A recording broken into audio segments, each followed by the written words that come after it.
Good morning students. बेटा कल हमने बड़े गुलाम अली के बारे में, जीवन परिचय के बारे में पढ़ा कि संगीत में उनका क्या योगदान रहा और उनके संगीत जगत के लिए उन्होंने क्या क्या किया, वो हमारे संगीत के लिए क्यों महत्वपूर्ण थे और उनका गायन किस प्रकार का था।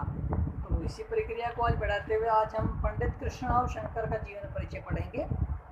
पंडित कृष्णराव शंकर का हमारे जीवन में क्या महत्व है, उन्होंने संगीत के लिए क्या क्या किया, उनको किन किन उपाधि से नवाजा गया, तो आज हम इसी विषय पर पढ़ेंगे। तो भी पढ़ते हैं।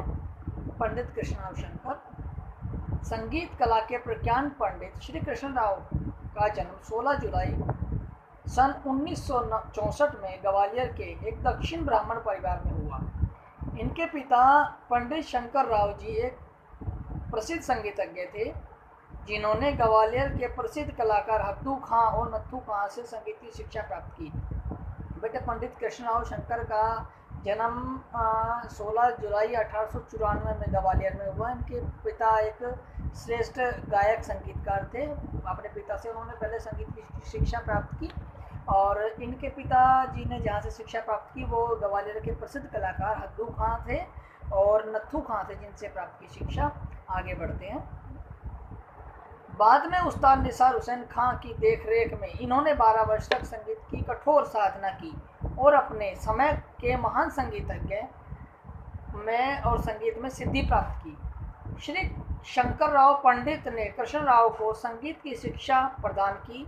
पिता ने अपने जीवन के अनुभव को पुत्र के कंठ से स्थापित करके ही अपने को कर्तव्य मुक्त माना।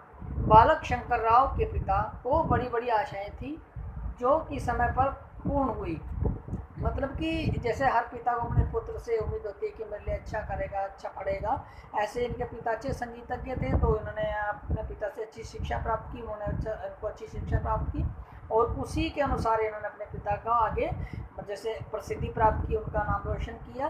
तो अपने उनके पिता जो उनकी उम्मीद थी उन पर खरे उतरे। आगे चलते हैं। पंडित जी के संपर्क में आने पर सौभाग्य जिन लोगों को प्राप्त हुआ वे इनकी निष्प्रता और सरल स्वभाव से अत्यंत प्रभावित थे। इन्होंने देश के कोने कोने में अपनी कला और ज्ञान का प्रचार प्रसार किया और धाक जमाई। संगीत और धारक सभा मुल्तान ने गायन शिरोमणि और अहमदाबाद आई संगीत विभाग ने गायन विशारद और ग्वालियर के दरबार में संगीत रत्नाकर की उपाधि देकर इनको सम्मानित किया गया। मतलब कि एक ये इतने प्रसिद्ध संगीतज्ञ हो गए थे कि इनको अनेक जगहों से उपाधियाँ प्राप्त हुई और ग्वालियर के दरबार में इनको संगीत रत्नाकर की उपाधि से नवाजा गया। आगे चलते हैं। पंडित जी ने संगीत विषयक साहित्य में भी लिखा। हारमोनियम, सितार, जलतरंग और तबला पर इन्होंने अलग अलग पुस्तकें लिखी। पंडित कृष्णराव शंकर ने बहुत अनेक वाद्यों पर भी पुस्तकें लिखी, जिसमें हारमोनियम, सितार, जलतरंग, तबला, इन विषयों पर भी इन्होंने पुस्तकें लिखी और अपना संगीत का ज्ञान विस्तरित किया। इनकी रचनाओं में संगीत सरगम, सार, संगीत प्रवेश, संगीत आलाप, संचारी आदि बहुत प्रसिद्ध हुए। इन्होंने अपना कार्यक्षेत्र आरंभ से ही ग्वालियर रखा। सन 1913 में महाराज सतारा ने इनको शिक्षक के रूप में अपने यहाँ रखा, परंतु एक वर्ष बाद ही इन्होंने यह कार्य छोड़ दिया। ग्वालियर के दरबार में पहले राजा दरबार में गाना बजाना होता था, तो ग्वालियर के दरबार में राजा ने इनको एक संगीत शिक्षक के रूप में नियुक्त किया। कुछ समय वहाँ पे इन्होंने नौकरी की और उसके बाद उन्होंने वो पद त्याग दिया। आगे चलते बेटा। इनके मन में संगीत विषयक एक अच्छी संस्था स्थापित करने की इच्छा जागृत हुई। सन 1914 में इन्होंने गंधर्व महाविद्यालय नाम से ग्वालियर में एक संस्थान स्थापित किया। सन 1917 में इस संस्था का नाम बदलकर इन्होंने अपने पिता की स्मृति में शंकर विद्यालय रख दिया। बेटे 1914 में इन्होंने गंधर्व विद्यालय की स्थापना की और उसको बाद में 1917 में इन्होंने अपने पिता के नाम पर शंकर राव के नाम पर रख दिया। आगे चलते हैं। पंडित जी की गायन शैली की विशेषता यह थी कि उनमें आरंभ से ही लय स्थाई के साथ ही आलापचारी रहती थी। इस प्रकार उन्हें अलग से आलापचारी करने की आवश्यकता नहीं होती थी। जो पंडित जी गाते थे वो शुरू में ही आलापचारी गाते थे और इनको बाद में गाने में आलाप करने में अधिक आवश्यकता नहीं होती थी, क्योंकि इनका गायन ही आलाप से शुरू होता था। पंडित जी को बोलतान बहुत सुंदर कहते थे। इनकी दूसरी विशेषता है कि गले की मीड़ 3 सप्तक की तान कहने में के बाद फिर गा रे गा यानी पूरे 1 सप्तक की मीड़ कहकर सुर पर न्यास देते थे। न्यास का मतलब होता है बेटे सुर पर ठहरना, मतलब कि इनकी कैपेसिटी, इनकी इतनी अच्छी विद्वता थी कि वह तीनों सप्तकों में सरगम कहते थे और बाद में एक स्वर की मीड़, एक सप्तक की मीड़ कहकर अपना स्वर पर ठहर जाते थे। सन 1947 में ग्वालियर महाराज ने इनको माधव संगीत महाविद्यालय में सुपरवाइजर की उपाधि से नियुक्त किया गया। सन 1959 में इनको राष्ट्रपति पुरस्कार तथा सदन प्रदान किया गया।